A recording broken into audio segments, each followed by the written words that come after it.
Hey, Steve Jolly here with the Home Buying Skills channel. On today's show, we're talking about 5 pro tips for first-time real estate investors. Are you ready to get started? Let's get to business.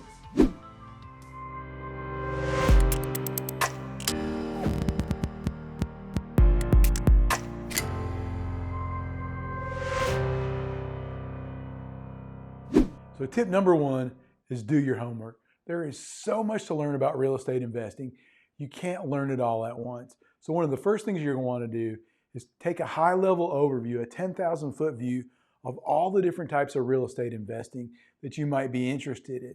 Learn about them and decide which one seems most logical to you, which one seems you're most passionate about, which one do you already have some of the skills and experience ready to be able to step into that role as easy as possible. So you're going to want to make your first investment as simple as easy as possible.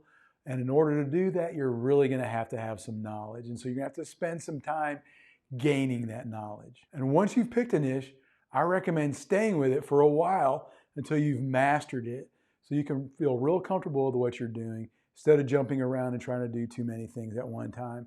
You'll be more effective, you'll make more money, and you'll be happier if you stick through and master one thing before you move on to the next.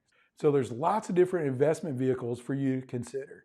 For example, you could invest in single-family homes, you can invest in condominiums, you can invest in commercial property, multifamily property, industrial property, or you can invest in securities. There's so many different investment vehicles that you can invest in real estate.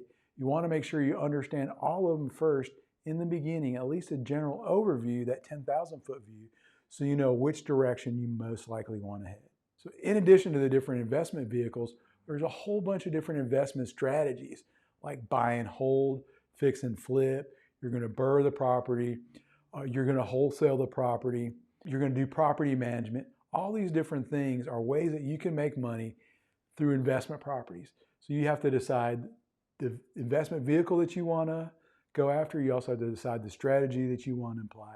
And so before you get started, it's best to learn about all of these things, at least a general idea, so you understand what they are and what they mean, how income is generated from them, and that you can apply what you want to do with your skill set and find your part of this market that you want to participate in. A good place to start for first-time investors is buying single-family homes and doing a buy and hold strategy where you're just generating income from that every month from the rent from that property. Now, the reason why I say single-family homes is a good place to start is because you're already familiar with them. You've probably lived in one at some point in time in your life, and so you understand what it takes to run a single-family home and what it's like living in a single-family home. And that will be helpful to you as an investor.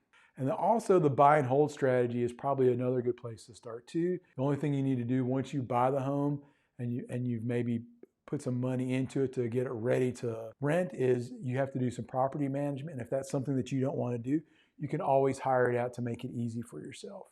So a buy and hold strategy with single family homes is always a good place to start, unless market conditions your area say that's different. And that would be unusual. Now, unless you have some specialized experience or skills, I would not recommend tackling any of the more complex strategies or investment vehicles for your first investment. Stick with something simple and easy. You'll be much happier. You'll have better results. Now, it's easy to lose all of your profit because you made one small mistake because you didn't know better. So don't get caught like that. Do your homework. Make sure you understand the niche that you're going for and the strategy that you're going to employ and the vehicle that you're going to invest in. And don't get over your head. So once you've done all your homework, the next thing you want to do is decide on a strategy. Decide what type of investment vehicle you're going to invest in and decide what kind of strategy you're going to use to make money off that vehicle. And once you decide your strategy and your vehicle, you're going to want to go 10 miles deep, diving into what you need to know to be successful. Now, at the beginning, we went really wide. We looked at all kinds of investment strategies and ideas and situations.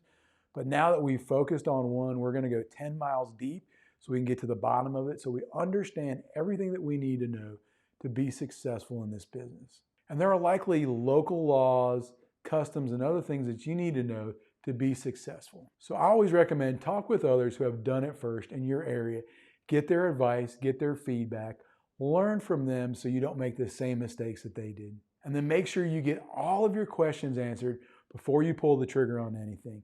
Not getting a question answered or just diving ahead is a way that many people make mistakes. I know you want some action, you want to get things done, but make sure you have those questions answered so you can move forward with the best intention and you can move forward and get to that closing table, rake in that profit, and move on to your next investment. One other thing you're going to need to think about is partners. Now, maybe for your first investment, you don't need partners, but at some point during the line, most real estate investors partner up with somebody else to get things done, to make more money. And that's not a bad thing. That's actually a good thing. So you're going to want to know, where do you find these partners? And from these partners, you might need their cash or their connections or their experience to be able to get the job done successfully. And that's okay. We all need help from time to time. We've all had somebody reach down and help us become better in what we do. And just make sure that if you're going into a partnership, make sure you have a business agreement in writing, that you both fully understand that, and that you move forward and that you stick to that business agreement. That's really important with partnerships. And as part of that agreement, make sure you're protecting your downside. Always look for things that could go wrong and make sure you have some protection or some what ifs in case they do. And last, with these partners, where do you find them? Well, the best place to find partners is where other investors hang out. And so most cities, even small cities, have groups of investors that meet regularly to talk about the market, to advocate for their needs, and to help each other resolve problems that they're having. And so find these groups in your area, real estate investor groups, join them, become involved, get to know the other members, and that's the best place to find partners. Now, the next two things you're going to want to do as you're getting ready to purchase that investment property is create a plan, and two, plan for contingencies. Plan for things to go wrong, because they will. So that plan that you have needs to start from the very beginning of what you want to do and carry you through all the way to the end. So if it's repairs that need to happen, you have to have those in place. If you have to pick up a property management company along the way, that has to be part of your plan. You have to realize what you're going to do in this process, where you're going to outsource, and how all this is going to come together in order for this investment property to start generating income for you. It's going to be different for every property and every purchase. So I can't give you a plan, but just know that you need to think through from the beginning to the end and all the steps in between what I need to do to get all those accomplished. Write it down and follow it and follow up through it as you're going through this process. You have to be accountable to the plan if you're going to make money and you're going to be successful in this business. You're also going to want to stick to your plan until you have to pivot.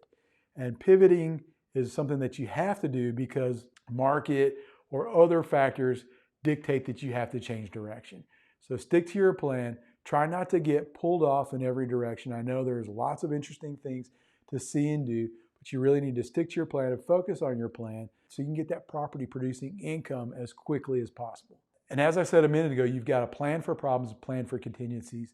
The two biggest ones lately have been supply chain and labor issues, and probably codes issues along through that. So supply chain and labor issues are going to probably cost you more money than you expected, and they're going to have to cause you to pivot because certain supplies aren't going to be available that you want to purchase at the time that you need to purchase them. So there's some strategies that you can think about. Maybe you purchase things early, or maybe you just plan to pivot and have 2 or 3 different ideas. If this particular product isn't available, then I'm going to switch to product B. So you want to think about that from the beginning to the end of the process. Plan all those contingencies that you can. There'll probably be some that happen that you didn't think about, but that's okay. You just don't want to have to solve every problem on the fly. Solving 1 or 2 problems on the fly is okay. Solving every problem on the fly is chaotic, it's desperate, and you will be terribly unhappy with that situation. And not only do you want to plan for it in your strategic plan that you're putting together, but you also want to plan for it in your budget. Things are going to cost more than you expect, not only because of inflation, but because of supply chain and labor issues. Prices are always going up in those 2 areas. Keep that in mind. It's going to be a little bit more expensive than you thought, so plan for it accordingly. Thank you for watching this video on buying a home. If you liked it, hit the like button so we'll know that you enjoyed it. If you have any questions, leave them in the comment section below, and I'll be sure to answer every one. And don't forget to subscribe and hit the bell so you never miss an episode. Take care and have a great day.